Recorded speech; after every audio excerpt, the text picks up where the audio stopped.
ఈ ఫోటోలో కనిపిస్తున్నటువంటి నటి ఇప్పుడు రైల్లో చేసిన అరాచకమే కేసుకి కారణమైంది. ఆరావళి ఎక్స్ప్రెస్లో రైల్వే అధికారుల మీద బ్లేడుతో దాడికి పాల్పడిన కేసులో మోడల్ వెబ్ సిరీస్ నటి అయినటువంటి అంతరా బెనర్జీని పోలీసులు అరెస్ట్ చేశారు. వయసు 31 ఏళ్ళు. ఏసీ కోచ్లో సీటు విషయంలో తలెత్తినటువంటి వివాదం తీవ్ర ఉద్రిక్తత దారితీసింది. దీంతో ఆమె రైల్వే అధికారులు, ఆర్పీఎఫ్ సిబ్బంది మీద దాడికి పాల్పడింది. ఈ ఘటనలో ఓ అధికారి సహా అంతరాకు కూడా గాయాలైనవి. ఆమెను అదుపులో తీసుకున్న పోలీసులు కేసు నమోదు చేశారు.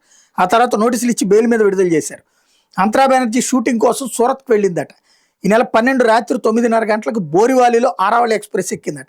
ఆమె దగ్గర స్లీపర్ క్లాస్ టికెట్ ఉందట. రిజర్వ్డ్ ఏసీ కోచ్లోకి వెళ్ళిందట. ఆమె సీట్లో కూర్చుని ఉంటే కాసేపటికి ఒక ప్రయాణికుడు వచ్చాడు. అది తను రిజర్వ్ చేసిన సీట్ అని లేచి వెళ్ళిపోమ్మని అడిగారు. అందుకే ఆమె నిరాకరించింది. సదరు ప్రయాణికుడు టికెట్ కలెక్టర్ హరికేష్ త్రిపాఠి ఆర్పీఎఫ్కి సమాచారం అందించారు.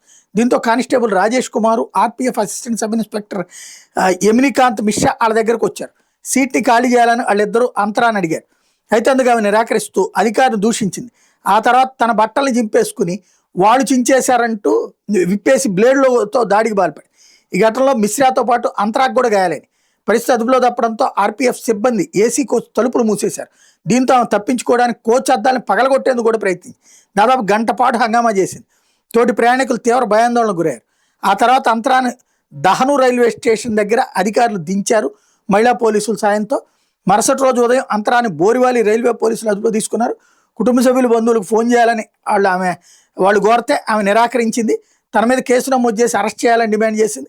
దీంతో అంతరా మీద కేసు నమోదు చేసిన పోలీసులు ఆ తర్వాత నోటీసులు ఇచ్చి బెయిల్ మీద విడుదల చేశారు. ఏసీ కోచ్ టికెట్ దొరక్కపోవడంతో అంతరా బెనర్జీ తీవ్ర మనోవేదనకు గురయ్యానని చెప్పుకొచ్చిందట పోలీసులకి.